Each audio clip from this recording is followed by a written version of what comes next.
శివుడినే బంధించిన శివభక్తుడి గురించి తెలుసా? ఒకప్పుడు గజేంద్రుడు అనే యువకుడు శివుడిని కఠోరంగా తపస్సు చేయడంతో శివుడు ప్రసన్నుడై ఏం వరం కావాలో కోరుకో అని అంటాడు. గజేంద్రుడు తెలివిగా శివ, నాకు ఏ సమస్య వచ్చినా నేను పిలిచిన వెంటనే నువ్వు రావాలి అని అడుగుతాడు. దాంతో శివుడు సరే అని అంటాడు.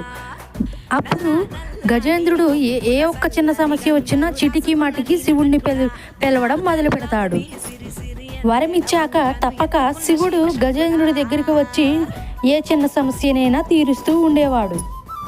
అయితే ఇంతలో నారదుడు చిలిపిగా ఆలోచించి, ఎందుకు ప్రతిసారి శివుడిని ఇక్కడికి పిలుస్తావు? శివుడినే నీ లోపల ఉంచేటట్లు చేయొచ్చు కదా అని అంటాడు. అప్పుడు గజేంద్రుడు, నా మట్టి బుర్రకి ఎందుకు ఈ ఆలోచన తట్టలేదు అని ఆలోచించి శివుణ్ణి వెంటనే పిలుస్తాడు.